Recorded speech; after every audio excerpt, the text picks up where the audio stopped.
should be live.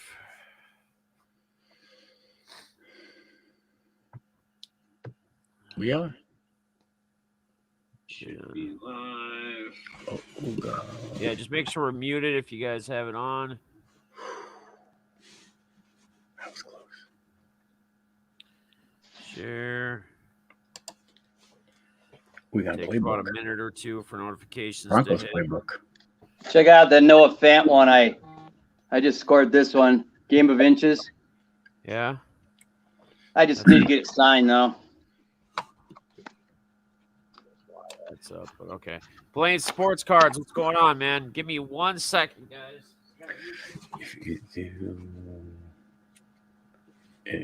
If you do YouTube.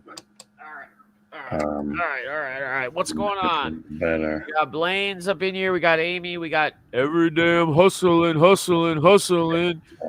day I'm hustling. Every day I'm hustling. Every day I'm hustling. Every day I'm hustling. What's up, Nate? You always got to get your special introduction. Good to see you, bud. Welcome, everybody, to another episode of Def Hobby Central. This is brought to you by the likes of Huddle Card Collection, Robb, RSR Cards and Collectibles, and Paul, Gate City Paul, Gate City Picker, and of course, your boy Deafness 45. So first thing I want to do is kind of do some introductions. We have a couple of new faces that some of you guys may not have seen. You've seen in chats. You probably chatted with. You probably interacted with at times. We got Michael and Mike from Huddle Card Collection. How you guys doing tonight? We're doing great. Thank you. Good. Thanks for having us. Awesome. You guys want to just kind of give us a little brief background of kind of, when you guys started in the hobby, kind of what's your goal here, or as far as just in the hobby in general, what it is going forward?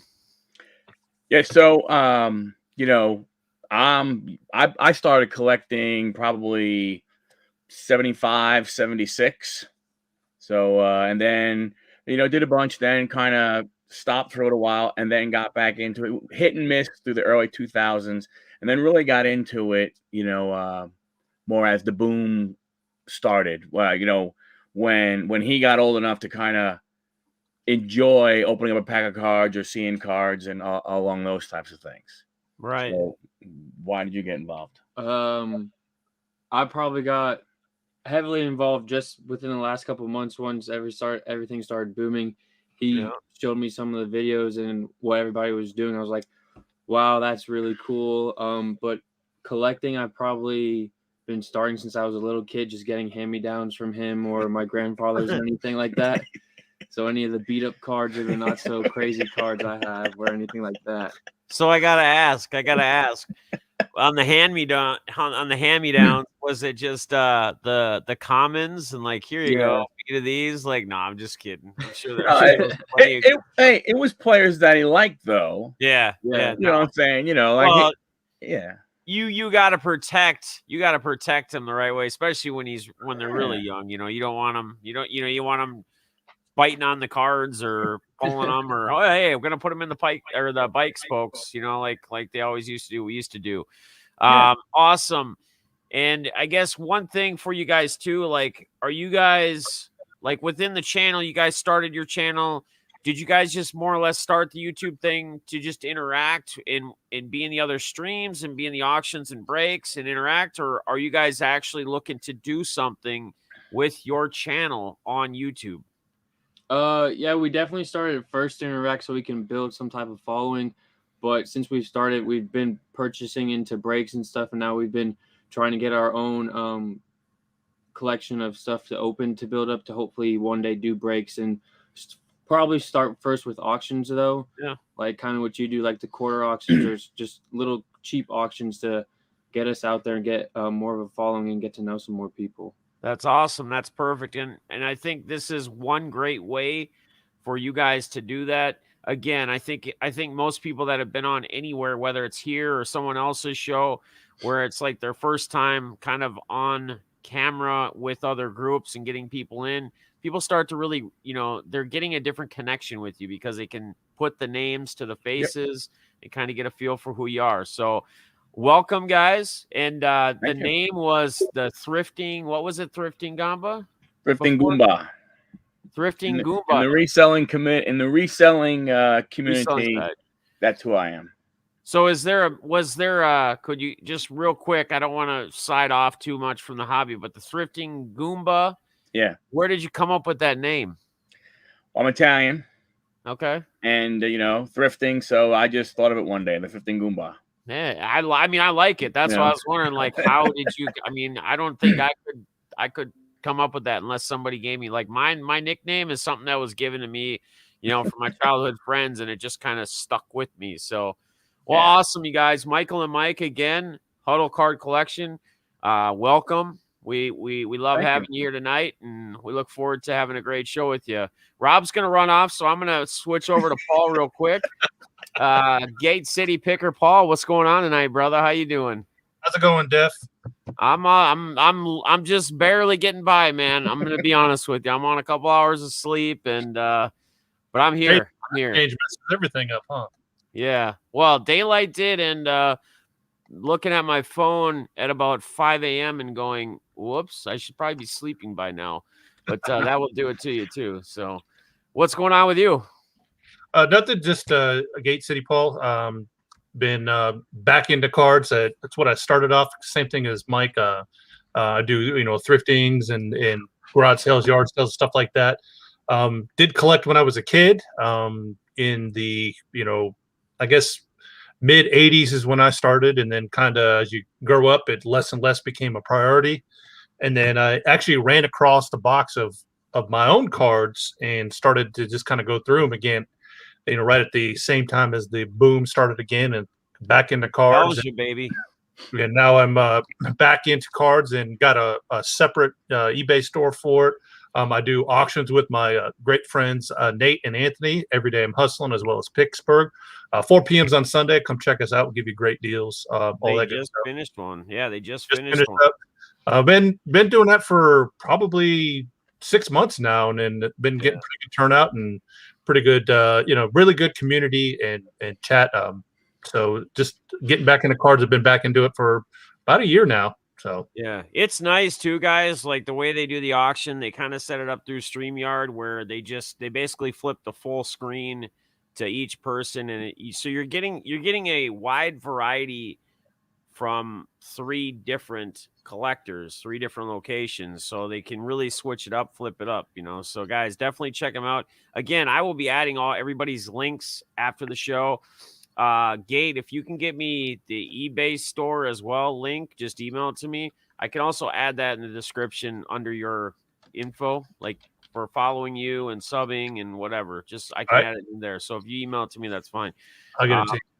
Sounds good, Paul. Appreciate you. RSR, how you doing tonight, brother? You look like you just woke up. Oh no, we got a big old blizzard happening in Colorado right now. So been out fighting the snow all day. Yeah, we got at least a couple feet in my area, and it's still going. Feet? Yeah, and it's blowing really hard, so you got drifts everywhere, and you can't see but a couple feet in front of you if you're driving. So it's bad right now, but everybody's home, so that's good. So was the snow gone before this this couple feet just landed, or was there still snow in your area? Because there's nothing. There's nothing here in Minnesota. Really? No, we still had a little bit of snow on the ground. But it's been a while since we've been hit like this, so. Okay. But yeah, Robb with RSR Cards. I got back into cards, I don't know, about 3-4 years ago. Collected as a kid, as everybody else did. I got back into it because I couldn't sleep at night, and I started watching videos on YouTube and started watching the popular ones, Jabs and those guys. And then I just started meeting people, and then got into the Deafness 45 community and Jimmy Gunn's community, and never look back. Shout out Jimmy Guns. Yeah, shout out Jimmy Guns, great guy. We used to have our auctions every Sunday at 4 o'clock Eastern, and then that Monday night slot opened up when Jimmy moved to Saturdays, and then we jumped onto Monday night. So we try to go every Monday night at 7 o'clock Eastern. Susie, my wife, I've been married 29 years. She helps me with everything. Actually, she probably does everything. I just show cards. She's the one that she's the one that keeps everything organized. Yeah, I didn't expect to find a community where I have a bunch of great friends that I've never met face to face. Isn't it crazy? Isn't it Yeah. crazy? And I retired from the fire department last year, so having this community really has helped me not miss that as much in the way of the brotherhood. I got that with all you guys, so yeah, it just has helped me a bunch. And I went through a lot of PTSD stuff from being on the job 25 years, and it just I just can't say enough good things about our community. And I like to be able to try to find cards at a great deal for people. I don't have a lot of bangers, so to speak, of cards that I put up a lot, because try to keep everything affordable for everybody to be able to build their PC. So. Yep. Well, Rob, I've said this before personally, and I think anybody and everybody here would say this as well. Again, thank you for your service. My pleasure. Yeah, thank you. Man. We appreciate My pleasure, guys. My pleasure. So here's what I want to roll to first before we get on to a couple other things we were talking about, because we do have Huddle Card in here now who they're talking that they want to possibly eventually start doing some auctions and stuff. So we have two guys in here. Well, a third me too, but this is more for you guys. And I can add in whatever if you want, but I want to start with Robb. I'm going to go Robb first. Couple best practices, a couple things for Huddle Card Collection. Anyone else that's out there watching that maybe they haven't dove into the auction thing yet, they're looking at getting into it, they want to do it. What's a couple pieces of advice that you would give Huddle Card Collection, Michael and Mike, and anybody else out there that maybe hasn't started and wants to start doing the auctions? Well, number one is do it because you love it. If it comes to a time where you're like, got to do an auction, then probably step back for a bit, which I've done. I've stepped back for several months. The thing that sucks the most about doing cards and selling cards is that shipping. It sucks. And it usually takes, between my wife and I, it takes us about 5 hours the next day between two of us to get all the cards ready to ship. So I don't know how people do it by themselves all day, but it's part of it, and I really don't mind it. It's all part of it. But one thing we did do is we have a big old dry erase board, and we started writing down everybody's name and what they liked. So that way, if I got, like Gate City jumps in, I can look at my thing in case I don't remember right away. I can look at my board and say, oh yeah, here's who he PC. So I don't have to keep asking, oh yeah, who do you PC? So right. I think and eventually you start to get, you understand who likes what. Always be honest, straight up. YouTube is starting to get really it is really crowded right now with time slots. And we've been talking, Definus and I have been talking a lot about this. Initially, when we jumped on Sundays, it's because I watched for a solid couple months and just paid attention to whose auctions were when. And we jumped on the 3 o'clock. Actually, we started 3 o'clock Eastern on Sundays when nobody else was on, because I didn't want to step on any toes, because I just really have strong belief in respecting others and not trying to create waves. But it's hard. It's hard to find a time to do your auction. So I would just, keep an eye out, see when people are doing it. And especially the community we're in, it's an unwritten rule. Nobody, like I keep hearing nobody has a certain time when they're supposed to be on. But, I call Definus. Whenever I have I find a box to retail, go figure if you can find that anymore. Right. I'll call Definus and say, hey, first I'll call Definus and say, what do you got going on tonight? Because I don't want to jump on your time. And then I'll look and make sure no one's on. Then I'll jump on and just maybe spend a half hour opening something. I think just common courtesy is a huge thing in our community. Just common courtesy and common sense, and just be honest, I think, are the big ones. I'm going to touch on what Rob's saying real quick about the not overlapping. And again, guys, as the hobby continues, as more and more people continue to, want to do YouTube streams or want to do on whatever platform, they want to do auctions, they want to do whatever. you know, it's sometimes going to be difficult to not overlap. But here's why it's important if you can work it out, at least within the community or the communities you're about. Because if you think about it, regardless of what one person is doing versus what another person's doing, if you have two streams, not everybody has a PC and a phone or multi screens for computers or whatever, where they can have more than one on, and you can only really listen to one at a time. You could be checking the other chat. I mean, you can definitely do it. I have 3 on sometimes. You know, I'll do it, but it's difficult and it's hard to pay attention. And when you're going from one to another, then you might be missing out on stuff that you wanted to get, PC cards, whatever. But on the flip side, the people that are doing it at the same time are doing a disservice to each other, especially if you're within pretty much kind of the same community or you have a lot of those same people, because you're more or less you're making people in the community to choose like which route they're going to go to, right? And if you guys can work it out or you can figure out a time that works best, you're going to gain that much more, or you both are, if you're not on at the same time. So that's a huge thing. I mean, it really is. And again, nobody has any guaranteed spot or anything else. And ultimately, you as your own can do whatever you want to do, right? There's nothing that tells you can't do what you want to do. But I think if people don't really plan it out and think about it, you're doing a disservice, because you're not gonna gain the traffic you want, because you're gonna be splitting it with whoever you're gonna be making people choose. So, and I think the last thing I want to throw in there, and I'll give it to the other guys. And Deafness taught me this. You gotta, if you want to move cards, you gotta price them to move them. You're not going to get full eBay prices, you know, unless you have that big following. Like I know that Guns gets a lot of, you know, fairly decent cards, and his prices get up there. It's because guys are bidding on it. And same thing with you, Def. You know, if you got the right group in, your cards go up way high. But I am very content on knowing that most of our auctions start at $1. And I know it's just because I want people to be able to build their PCs. And, you know, if I do have a big card, then I may say, hey, I'd like to start this at $20 or whatever.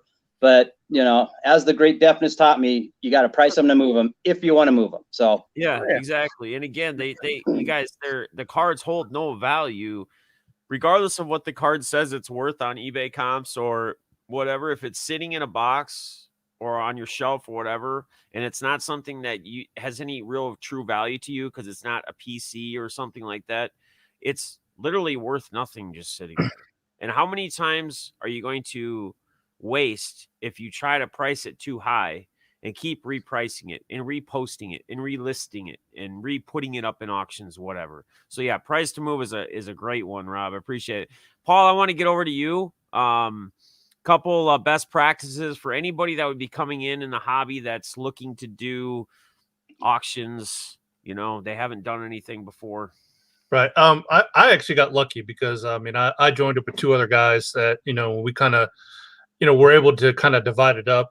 When I saw Robb move from Sundays to Mondays, you know, I pretty much knew that was the time slot we were going to jump on, because I knew that was open up. It's the same thing as like I can't remember which one of us reached out to Deafness and said, hey, we want to do an auction, but I know you were doing a show on Sundays and we don't want to step on anybody's toes because we're new. We don't want to be these new guys come in town and, you know, try to, you know, do any type of like takeover or anything like that. And it's the same thing that Rob was saying. Just find a time slot that one works for you, and you know, that's, you know, and of course you got to like it too. He's got to, you know, you got to be, you know, and same thing. Make sure, like you've been in my auctions, if the card is not straight, if the card is off center, if it's got a nick on the corner, I show it to make sure that everybody understands that, hey, this card's got a little wear on it. It's probably not going to grade well, or something along that line. But yeah, I got lucky. I joined up with 2 other guys, and, you know, we could kind of share the load, you know, and promote it out, you know, using social medias as much as you can. I'm not all that great at social media. Luckily, Nate and Anthony know how to do all those YouTube algorithms and post here, and Discord's this, and, you know, Twitter's that, and they've got their own Facebook group and all that stuff. So you just kind of getting your name out there. Learning too that just having an auction on Sundays and expecting people to show up, I mean, that's one way to do it, but I try when I see people are live too. I try to get in their chat. I try to interact. I try to say hi to people. It's like you see Definition chat. People come in, they're always saying hi to each other and giving each other a hard time or giving each other grief or something like that, like we usually do. And it's just interacting, is getting your name out there. That way, when your name comes up and Definite says, "Hey, this guy's doing an auction," people are not, well, who's that guy? You kind of get your name out there. If people know. It's like I've been trying to make a concerted effort because Alpha Fan Breaks has been showing up to our auctions. I've been trying to show up to his breaks. At least getting in the chat. Not a big memorabilia guy, but he's had cards lately, so I've bought into the last few card breaks. But, at least going into his chat, saying hi, and trying to get your name in front of as many people's eyes as possible, and that's it. And like Rob said, like I don't have anything, big bangers. I sold a big card today just because somebody said, "Hey, does anybody have this specific card?" And I said, "Well, yeah, I actually happen to do it," which is I sold a couple of Zion gradeds today because I happened to have them. So it wasn't anything I was auctioning, just somebody that had asked for it. So, right. But yeah, same thing. It's like, price it to move it because it does me no good stacked in these boxes and all over my desk. And as I just knocked off another stack of cards, So I'm fumbling through cards all the time. So it's the same thing. It's price it to move it because I use my sales to buy my PC. That's the kind of the way I do it. I've not spent my own money on cards in the last 4 or 5 months because I just kind of keep buying into my own PC. That's huge. I have used my own money. You can ask Susan. Another thing I think Paul hit on a key note though. And the big thing that he hit on, I mean, a lot of great points, but one big thing that really stuck when I heard him say it was the interaction and interacting and getting involved and being in other people's streams. And again, we can't be stuck on YouTube 24/7. It's just not a reality, right? But trying to make it a point to get into other people's so that they're seeing you there. They're seeing you support them as well. Interacting. The biggest thing you can do if you want to get growth, I feel personally, is by the interactions and getting to know the people. Because if you're in someone else's stream and you're interacting, you're chatting, or you're doing your own stream. See, like on tonight's show, like I'll put up what people are saying and I'm reading it. I can't, like if people are here, I can't necessarily like, oh, hey, what's up, everybody, during the show. We just can't do it that way. But typically, in anyone's, in Robb's, in Everyday, Gate, Picks, whoever's on when they're doing their stuff, they're interacting and trying to say hello, hi, trying to not only do that, but read the chat and touch on what people are asking, people bringing up questions. If you are constantly ignoring people and you're just overdoing them, or you're one that is going to be, I'm going to sell stuff, but I'm only going to pay attention to people that are buying stuff, you're going to be doing it wrong, 100% wrong, because you don't know, just because somebody isn't necessarily a paying member, or however you want to put it or call it, at that time, you don't know what they may become for you. You don't know what kind of stuff they might actually want to buy from you down the road, because they're just trying to, I mean, people are spending their hard-earned money or their earned flipping money or wherever the money is coming from. And they want to make sure, one, that they're going to be getting it. And two, they want to make sure that, they're not going to get screwed and it's going to be, the cards are going to be out of shape and stuff. So one other thing I would pinpoint on, and we're actually going to roll this in to what we wanted to talk about next, is one thing I want to add to when you're doing those. Appearance of what the cards look like can be a big deal. And in today's world right now, where we're stuck with supplies and supplies are like gold, it's going to be a little more tricky. But I've talked about this in the past. I always show like the cards, like you get a card and it's in like a beat up, bad, really old top loader, and then you put it in your new one, or you take the pictures, you have two side by side. And it makes a world of difference. When you're selling stuff, the appearance of what the cards look like what they're in, does matter. Some people, maybe not to everybody, but I'm going to tell you that I'm going to be more apt to paying maybe even or bidding a little bit more even on a card that's going to be in like a clean top loader, clean penny sleeve, etc. So appearance will be another thing to think on. So that brings me into our next topic, which is supply shortage or the cost of supplies and where they're at right now in the hobby. I think I just told these guys before we got on here that I was searching different places, looking at different prices and where to get stuff and who even has anything. And I think like on like Amazon, and I'm just throwing them out there, but Amazon, I think there was like 200 for like $80. 200 regular size top loaders for $80.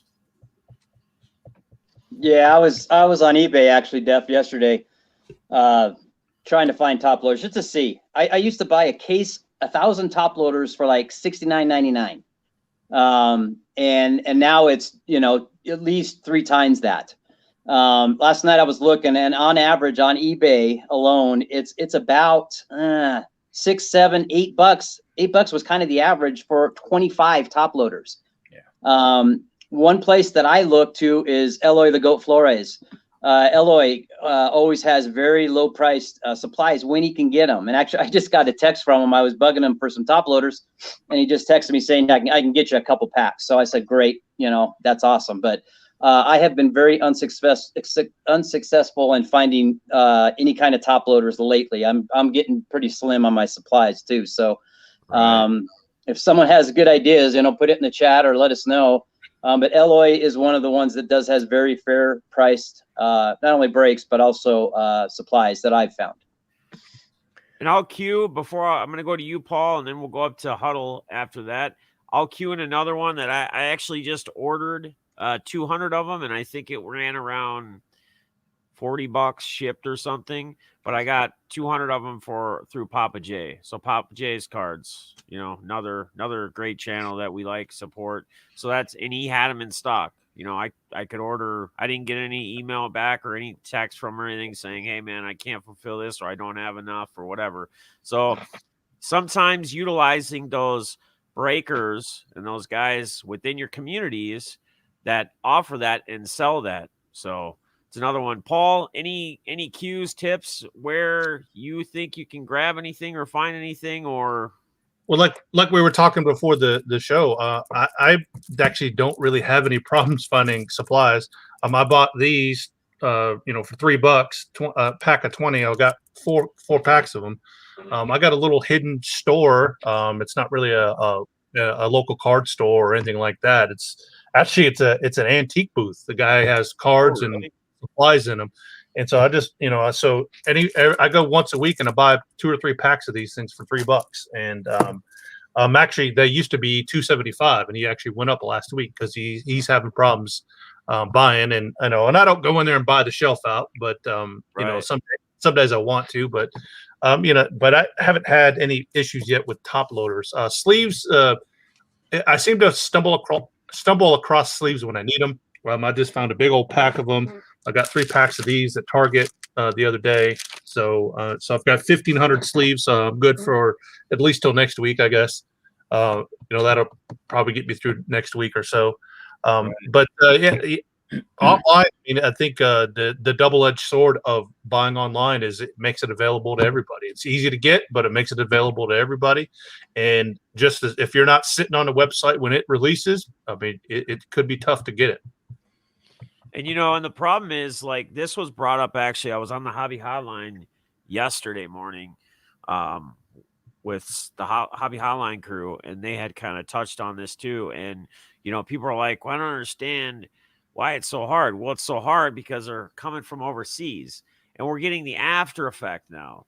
This was from the problem a year ago. It's kind of like, I think how gas or oil prices work. They usually they have so much or whatever, but the price doesn't actually hit until 8 months or a year later. I don't know the whole oil industry. That's not my thing, but it's kind of that same thing. It's just, it was a trickle effect where it just eventually caught up. Now it caught up to us, right? So, and I kind of joked, I made the joke and I said, we're going to be going back to just binders and pages pretty soon when there's no top loaders until all of those run out. We'll be putting everything in pages. So Smash, now, go ahead. I don't know.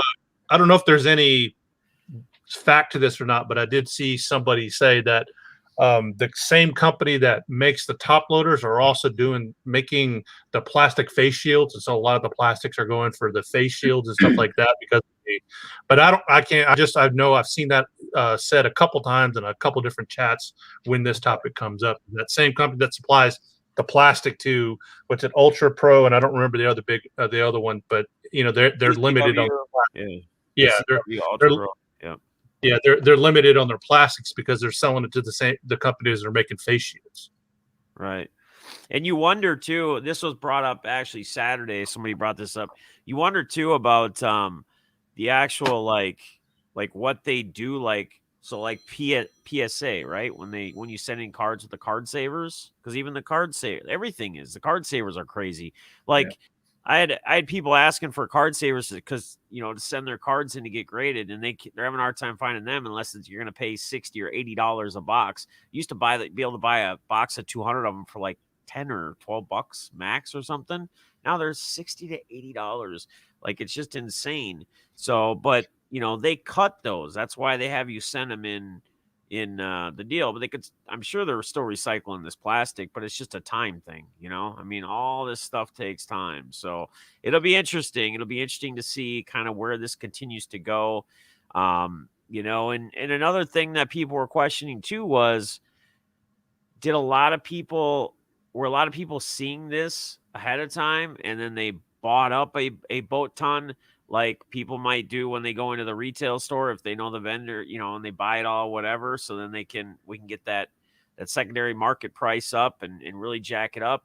But in the end, I don't know. I'm sure there is some of that, but I think most of it's just because just the card industry, just the hobby itself is just booming right now. We just have so many more people into it.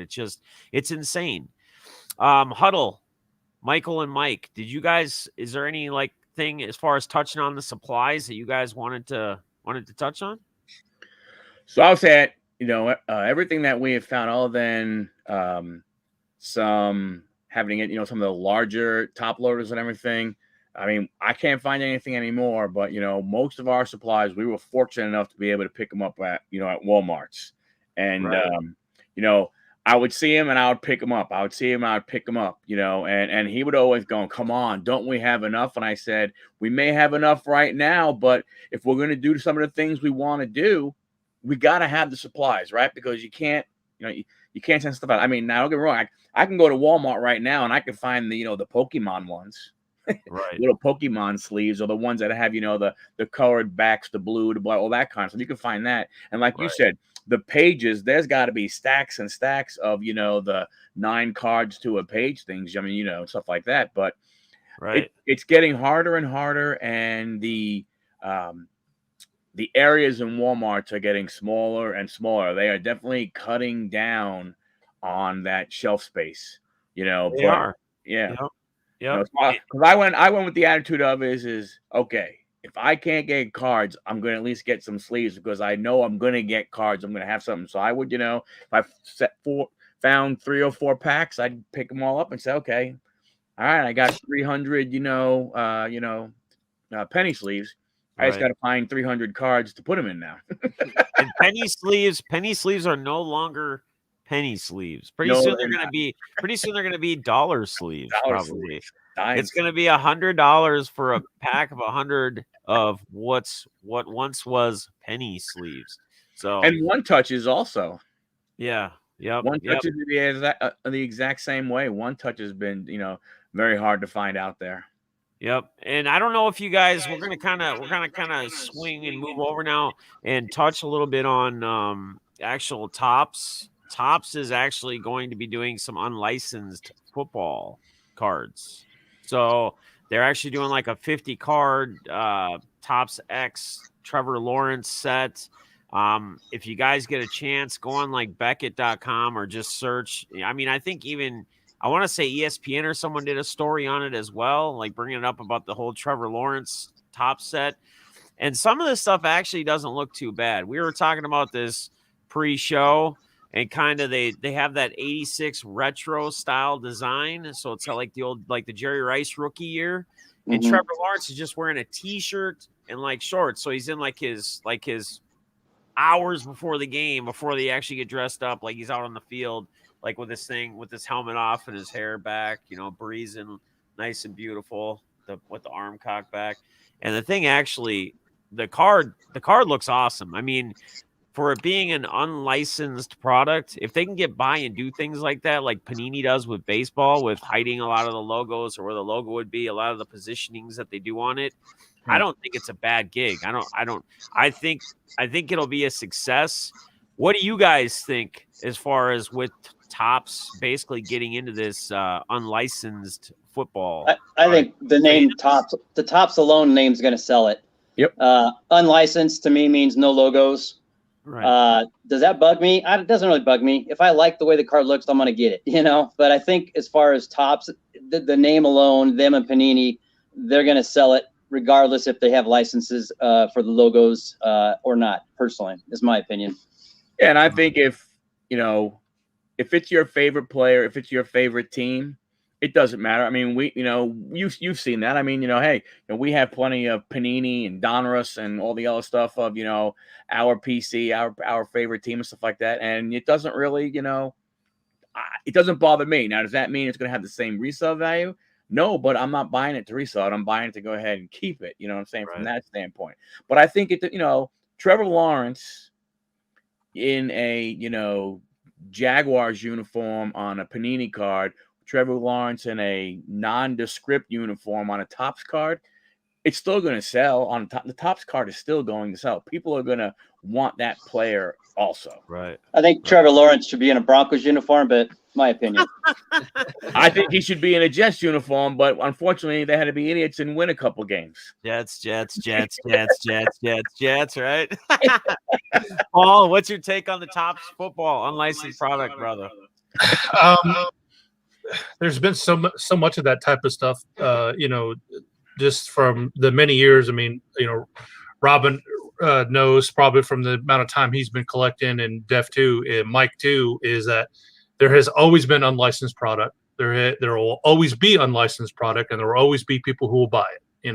It doesn't really matter to a lot of people. And as far as card values, you don't see a whole lot of the Panini's baseball getting graded. I think that it does affect the value if that's what you're into. If you're into it to buy it, grade it, resell it, it's probably not something you want to get into. But as far as the collecting standpoint, I've got I PC like Kobe Bryant's and people in Lakers uniforms. If they're in a Laker uniform, I'll PC it. And you get the the ones that's just the blue uniforms with the gold numbers. It doesn't matter as long as it's the player. I think it's the player's face that is more recognizable than the logos on their jerseys. Most definitely. So, and my man TCC, it's good to see you, brother. I know it's been a little while. I'm glad to see you, man. Glad to see you in the stream. He put on here in the comment, he said, saw Topps selling licensed hockey sticker cards they make in hockey now. So is Topps, did they have, I don't know, did they still have the licensing for hockey? I don't know enough on hockey cards themselves. Does anybody between you guys, anybody know much about hockey? Gate, Paul, maybe we got. Well, I know that, I mean, Upper Deck has had it for the longest time. They tried to put that Young Gun stuff in the tins and everything. Right. You'll still see Parkhurst out there every now and again. But really, I think hockey kind of, saw that Upper Deck was being left kind of outside, was like looked at outside. I think it was their chance to go ahead and say, hey, and jump in and kind of have, I don't want to say exclusive, but, it kind of made the other guys stay away from them. It's very, very, you don't see a lot. I mean, you have to go back a number of years, but today, yeah, I think hockey just saw, I think as they started to fall off the mainstream, sports market, I think Upper Deck saw an opportunity to be the guy, because I think Upper Deck saw they were going to have a problem with baseball. They were going to have a problem, get breaking in through, tops and stuff. So I think Upper Deck really did a smart thing and jumped in there. Yeah. No. I think isn't OPC one of the big ones in hockey as well? OPC was, yep. At least used to be. Yeah. I mean, Yeah. I remember, I know that was a huge thing, an OPC. That's all I know. OPC and Upper Deck. and if you have a conversation, most of you guys know Matt Balls, my good buddy Matt Balsley. Give him crap whenever you're chatting and be like, hey, I have some questions in regards to hockey, because we were chatting one night and he said, I don't know anything about hockey. And then he started just rambling off all sorts of stuff. And we just kind of stopped and laughed and said, dude, you just said you didn't know anything about hockey, and you just you know more than I think a lot of people do that probably even watch hockey. So just give him crap. It's kind of a funny little side deal there. But people worried about Warcraft. He is fine as far as I put it in the chat too. Yeah. He was in their auction.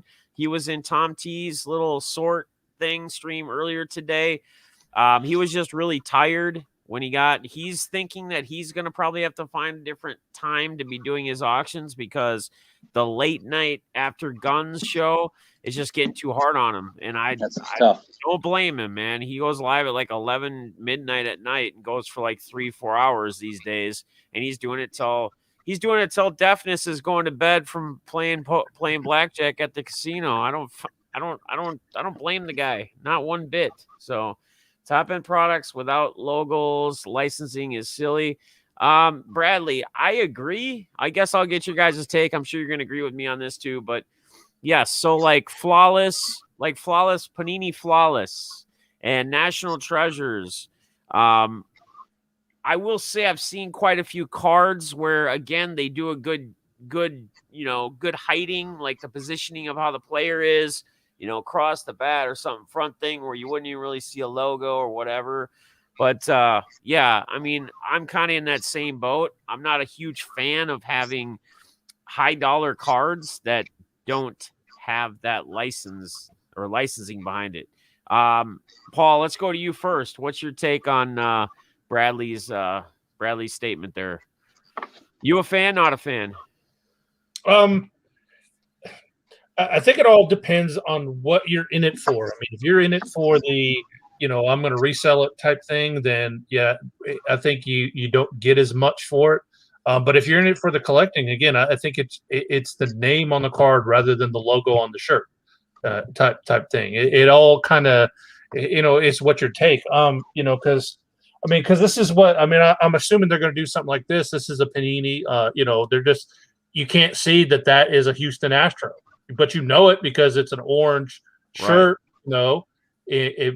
But yeah, I think they're going to be creative like that. They're going to probably do something to make you or make you like kind of the same color schemes. But yeah, it's I think it all depends on just personal taste. There's some people, like, if it's not licensed or if it's doesn't have the team logo on it, and they're in it for, the value to sell it, then they're probably not going to go after it. But if it's just for the player, it's that's a totally different game. Right. Because there's enough people out there, they don't care if they're super collectors or they want the highest end cards of somebody. And again, that's going to be a thing that's going to be really just a 100% opinion deal. Like, some people are going to love it, some people are going to hate it, some people are going to be, I don't really care, I'm just not going to buy it, whatever. But I think that is a huge deal. Rob, what's your take on the I gotta agree with Paul. It depends on what they want it for. I can't go out and buy a hobby box of Flawless or briefcase. You can't. No. Come on, buddy. Skip it. One day I'm gonna go buy me a nice expensive hobby box and not care what's in it. But it's just so high price, and like Paul said, you're not going to get your money back from buying that unless you hit that one big one where it is a $10,000 card or something like that. But as far as I collect certain players on the Broncos, And I don't care if it's what type of card it is, as long as I like the way the card looks, and it's something that is in my price range. So Right. Well, I mean, look at the other part of it is, and I think Smash said it earlier. I mean, how long has Leaf been surviving off of not being a licensed product? yeah, Yeah. agree. And Leaf is one of the less desirable cards out there. I think, just they're pretty plain, Right. Yeah. Well, and that's another thing we've been touching on, that Tops. That Tops football, the unlicensed product. The Pro Set. I think we kind of touched on it a little bit. I touched on it one of my streams last week or something for a minute. They're bringing back, and it's that old, the 89 Pro Set design. Like they got the Trevor Lawrence, but they're doing it as like the college. He's got he's in his college uniform. And it's got the number 1 draft pick, just like the Barry Sanders card in 89 did, the rookie, and all those guys. So I don't know. I mean, again, Bradley, I think I'm kind of in the same boat as you are. If it's like flawless, if it's national treasures, I'm not a fan. Like, I don't really, I'm not going to spend the money on it, right? I'm not going to go after cards typically like that. Now, Prism Baseball, I can get behind certain things. It's the price point it's at. And that goes back to what Rob says. Not everybody has a ton of money to spend on extra stuff or high expensive boxes of product, but they want a rip product. So sometimes you're going to just kind of take what you can get. It just, again, it depends on what style collector you are. But I think, I mean, I hear what you're saying from that standpoint, but I'll tell you right now, I look at like this guy right here, he's a Mike Trout, a Jacob deGrom, a Pete Alonso, major fan. And if money really, what was not the issue and everything, and all of a sudden you had a flawless or you had a national treasures of one of those things, he's gonna look to go ahead and buy it but he's not looking at it to go ahead. I'm gonna buy it, I'm gonna grade it, and then I'm gonna go ahead and resell it. He's gonna buy it and he's gonna, he may slab it. Right. But we slab just to protect the card, for himself. And right. I think that's the thing with where you'll see, from the non, branded ones. I think I would not go ahead and fork over all that money to buy a complete case, but to buy a guy that I collect, I see I mean, to me, that doesn't make a difference because I'm buying it because of who the player is, right, and how the card looks overall, not just as it say, whatever team he's on, that year and stuff like that. And that's a great point. I mean, because in the end, right, it's you should be more worried about that stuff if you're looking at on the selling aspect of how much you're going to be able to actually get for it, right? People are going to say, well, this is an unlicensed product. They may not pay as much for that player if it's unlicensed. But as far as, like you said, if it's going to be in the collection, if it's somebody you collect, yeah, I mean, I agree with that. I guess what I was just getting at is I personally like it. I'm not going to buy like a briefcase, or I'm not going to buy a box, to rip it. But yeah, like personal PC players, whatever, the price is right. Yeah, I agree. It's more noticeable in football. Ball says more noticeable in football product isn't licensed, in my opinion, compared to baseball.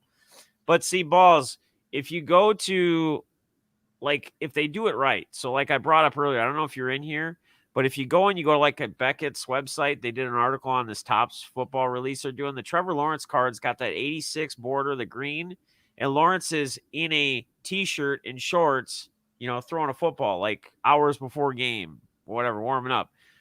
It's not like there'd really be anything anyway, right? Well, they might have the logo on the shirt or something, but it's almost like he's in his, like, back at college, like just a gray t-shirt on or whatever. So I don't know, but I do agree. Like if we're talking about players in actual uniforms and helmets and everything, yes, much trickier.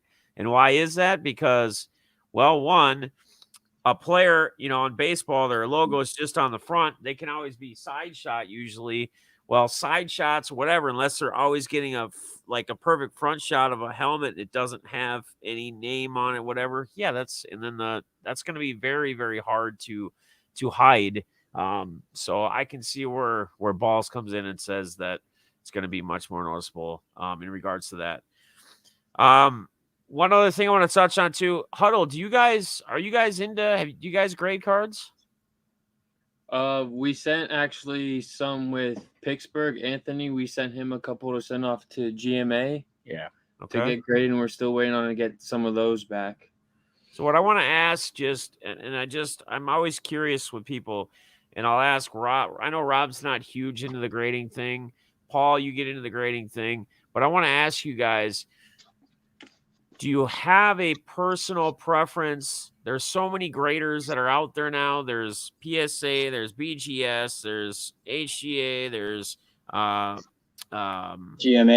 there's SGC. Yeah, SGC. there's and they continue to be more and more and more and more. Are you somebody that if you're flipping it, you probably don't care what well, you do care because of how it sells, the grading thing, but I'm looking at it more on a collector side thing. For cards that you grade for your own PC, are you somebody that you feel like you don't really care what company it's graded for your PC? I'm not talking flipping. I'm not talking to try to gain. So we're not talking pop reports. We're not talking any of that.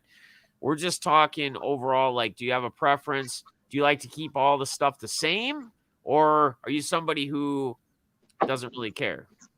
So you're having all sorts of different slabs and stuff, right? Like I'm OCD when it comes to stuff like that. When I get like a BGS graded card that I got in some break, and then I have a bunch of PSAs, like I can't do it. Yes, you could put them in different boxes. You could keep them organized that way. I get that.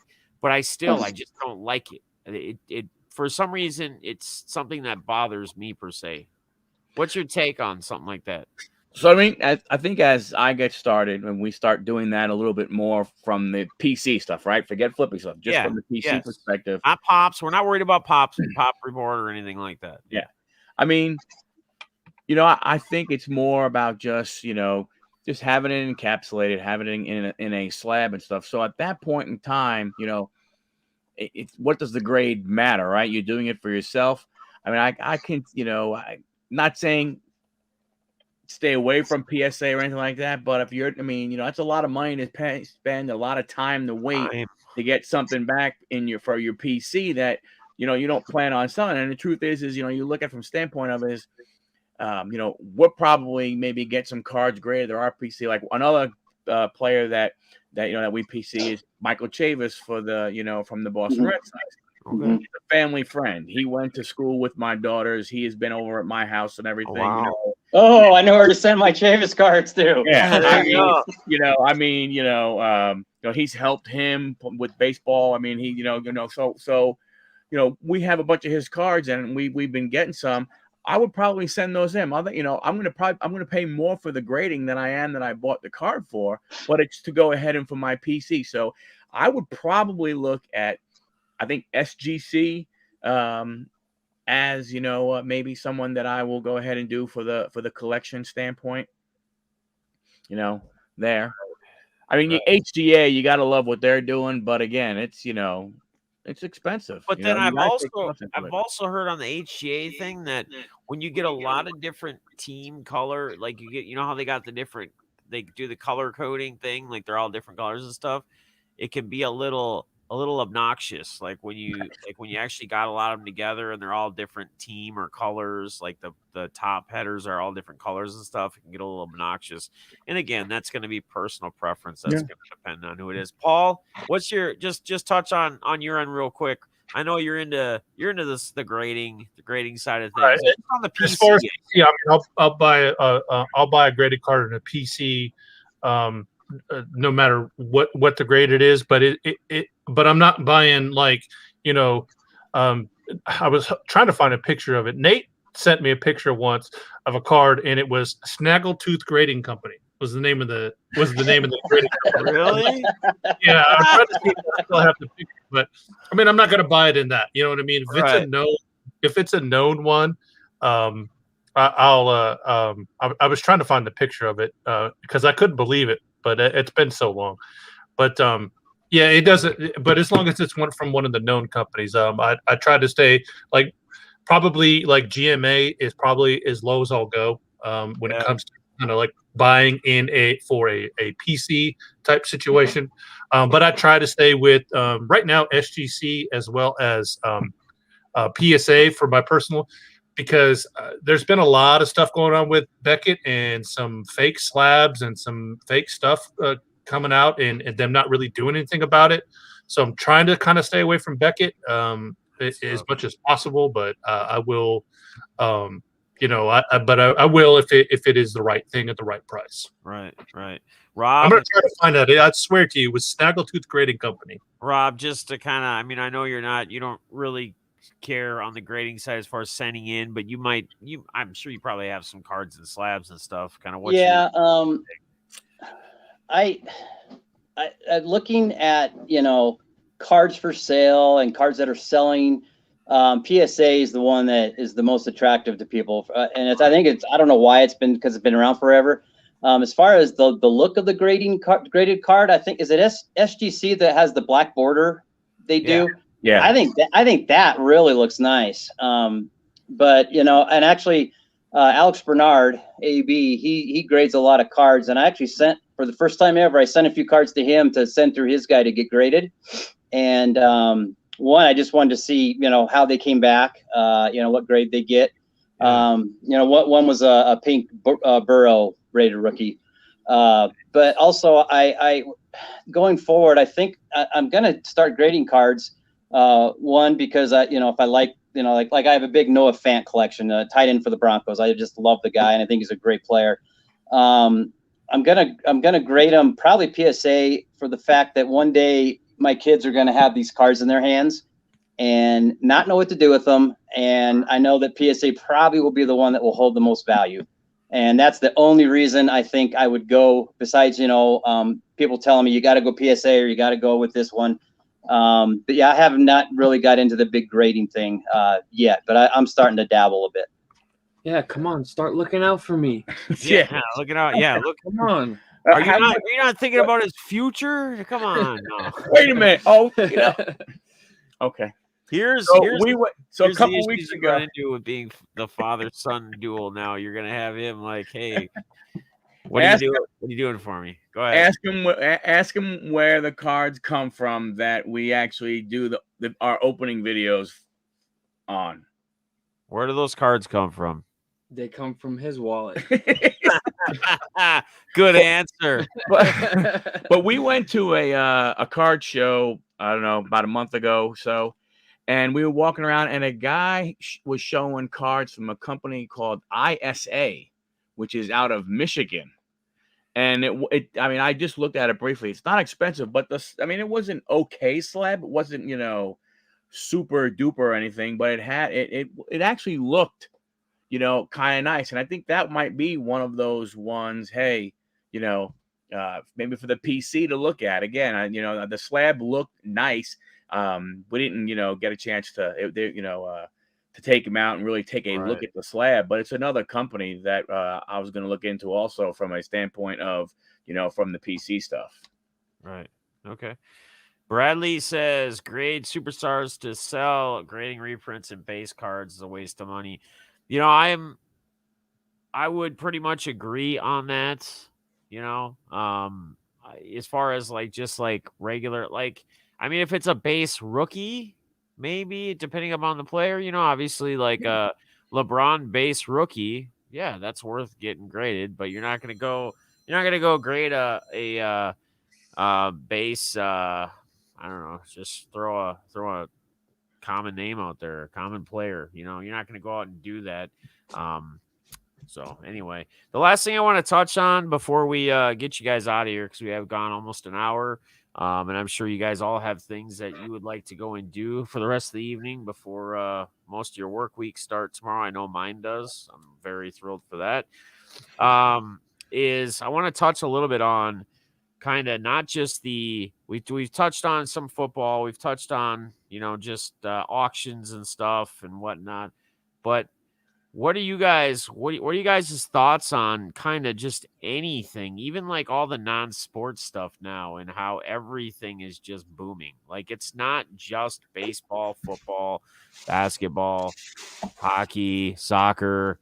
I mean, it is everything. Everything is booming now, right? Garbage Pail Kids. Garbage Pail Kids actually always really had been a thing. Yeah. You know, especially because of that series, the series 1, series 2, the originals. And those things are high dollar. If you can get your hands on those in decent shape still, or graded, wow, big money. Another thing too, like somebody touched on it yesterday on the Hobby Hotline, but like those cards they used to get in the Sports Illustrateds for kids or whatever, those things got some value to them. So anyone who has some of those old catalogs sitting around, if you still have those cards, you hung on to them, you might be starting to get some hand pays here, as Yeah, they say. I just put a Shaq rookie one on auction today on eBay. So, yeah, and what did you see him selling for? Did you check comps? Obviously, I mean, it did go for $30-$40, but I put it on for a card that was in a throwaway card. Yeah, I mean, because rip it, yep, perforated cards. Jimmy Guns, shout out Jimmy Guns again. We miss you, brother. He had posted some things. I think he might even showed one in one of his videos. One of the Marvel from like '87. Marvel Colossus something. The unopened boxes of those are going for like over $1,000 right now. Like he couldn't believe it. Anything and everything. So I'm gonna start with Paul. We'll go Paul. We'll go Rob, and then we'll go Michael and Mike. What's your take on just anything outside of even just the regular sports cards booming? I just think it's all kind of for lack of a better way to say it is, it's all kind of a collateral damage of sports cards. Sports cards started up, and then everything is kind of following suit. I mean, Pittsburgh put figure skating cards up today, and somebody bought them for $10. I mean, who would have known figure skating cards would sell? You know what I'm saying? Wrestling cards is following suit. The Marvel stuff.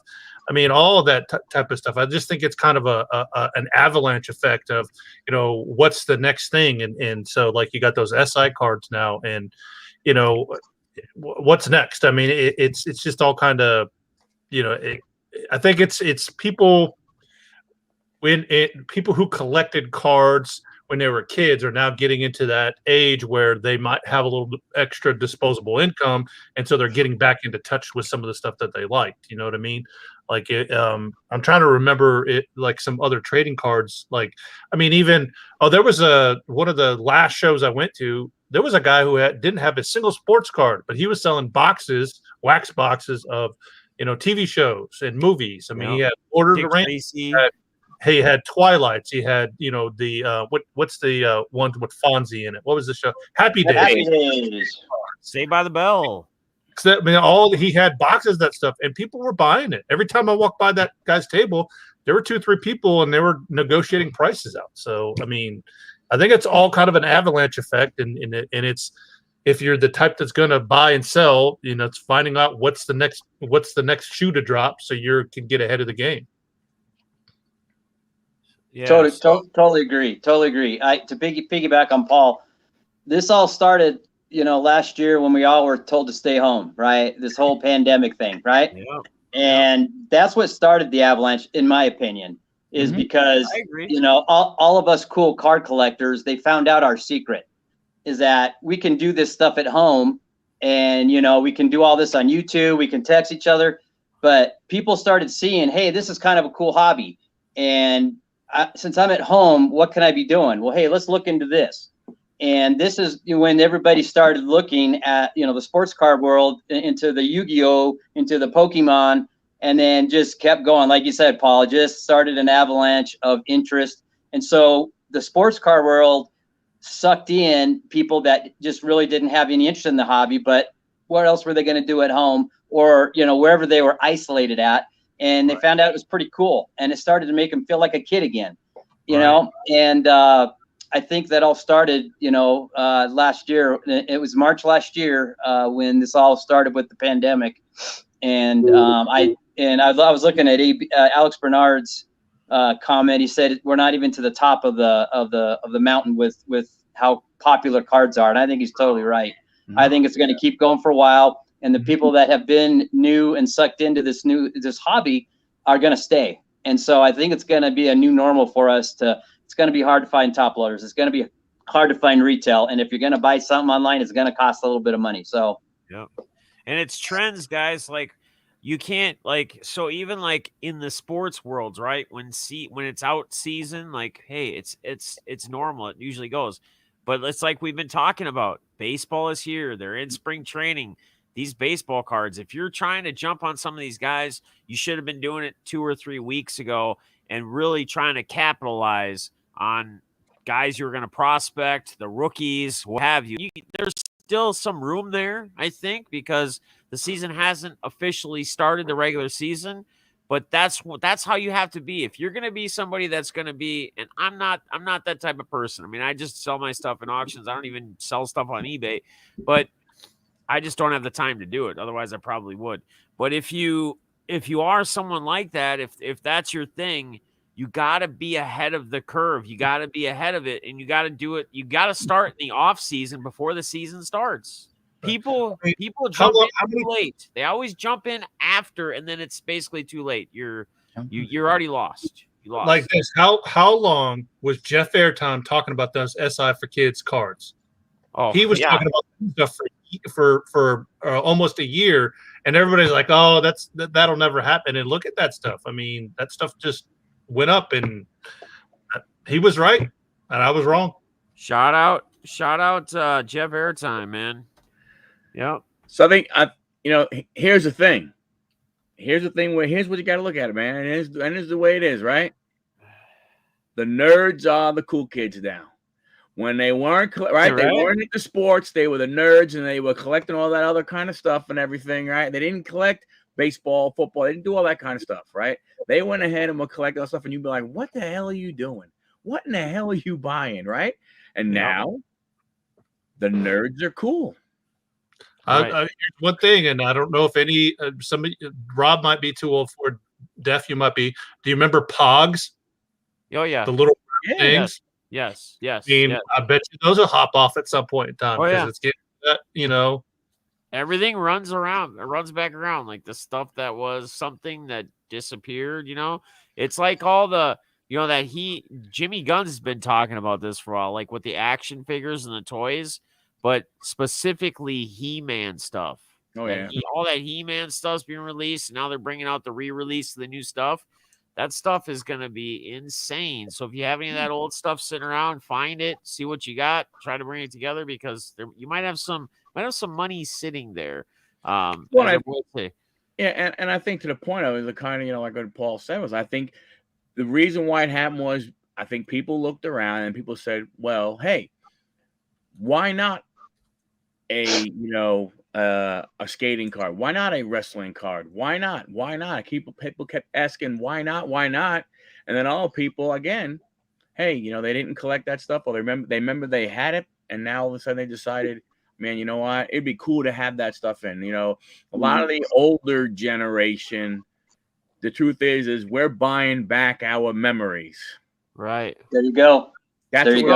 We're buying back that memory, right? We're buying back when, nostalgia, baby. Right. When Pat Zachary and Doug Flynn and those guys were traded for Tom Seaver, and that's, you hate it, but that's what it is. That's what your memory was, or buying the older Broncos, or doing all those types of things. That's what we're buying, not when, getting back to. So I'm going to answer Bradley's question real quick. He asked, how much does a LeBron James rookie SI for Kids card? I just looked up comps like on eBay.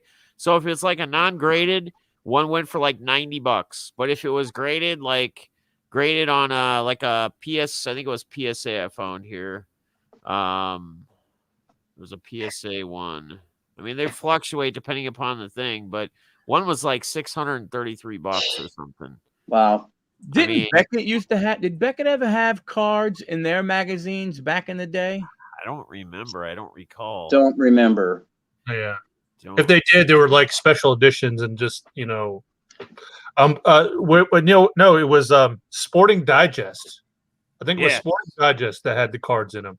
My grandpa used to get those. I remember anytime I'd go to my grandparents' house and I had to use the restroom and sit down, I always had a million Sports Digest just stacked up on the side that I could Yep. just read through and dig Yep. through. Yep. So, But the problem is that those of us that had this stuff, we played with it and we read it and we used it. right. Now people buy it to collect it and to hopefully make an investment, you know? So Yep. big difference from when we were Yep. kids. Yeah, BJ, I appreciate that member, man. Appreciate you. Tom T, it doesn't surprise me. I have a few of those old SI mags. Every day it's something new. New news to me. So he probably didn't even know. Like, I didn't even cue you in. I should have thought of that because Tom T has everything in his storage or basement. Like, I can't wait till the day that me and him are gonna go to a ball game. I'm gonna go that direction, go to a Tigers game, and I get to hopefully just take a step into this and just you could probably just smell the nostalgia and all the old wax. It's probably like it's probably like taking a step into heaven. I don't know, maybe. So I was gonna we kind of started sliding here. Cueto's finally got in here. Cueto's was still working, even though it's Sunday night. He had to take a work call, so he wanted to be hanging out in the show, and obviously got sidetracked. So welcome, Cueto's. Cueto says, "Where's Mickey?" Well, he's on Mickey's mantle. You know that. You know that. Yeah, if you guys want to know about any kind of vintage, you get a hold of Cueto's. He's the guy. Yeah, Cueto's is big in the vintage game, man. Everything he pretty much gets these days is it's got a Mickey Mantle name on it. So one last thing I want to do. Morris collection. Yeah. I think people have been collecting, but with the 21st, the chili cheese virus and the digital age have brought older dudes around. Yeah, and some of them are like Rob said, like finding out how cool and fun this is, but there's also some of those that just got into it because they saw dollar signs as well. So, I think we're getting a mix of both. So my grandfather used to save the Drake's cards for me going way back. Drake's cakes. Drake's cakes. Tom T probably has those. When he sends me, I'm telling you, when he sends me cards, you guys see the videos. I go through them. I get the old 3D Kellogg's cards, like Rod Crew Twins Kellogg's cards, and they're in perfect shape. Awesome. They're in the card sleeve. Like, the guy's got everything. 4-Leaf, what's going on? Jay Harrison, good to see you guys. Your buddy Dom, welcome back. One thing I want to just kind of roll off here. It's been a great show, guys. I mean, we could keep going for a little while. It's always fun hanging out. I don't know what you guys got going on, but I think I'm gonna let you guys get to the rest of your evenings, and I gotta go get dinner yet, and then probably go to bed early tonight. Hey, can I just say before we take off? I just want to say thanks to all of you. You have kept me sane over the years, and I wholeheartedly mean that. You got me through a really tough time when I was struggling with some PTSD. Of course, my wife's my best friend, and she's always there for me. But there's always that extra you need for somebody that cares about you. And I just want you all to know that anybody out there in TV land needs anything, you get a hold of me, my wife. We're there for you. You guys have been there for us. We love all of you, and we're just really, really honored to be part of this group. Yeah. So I guess let me, Rob kind of did, well, he might still have a closing statement, but we'll go back to, you still got to say your buys. Let's start with Paul, and we'll work our way around.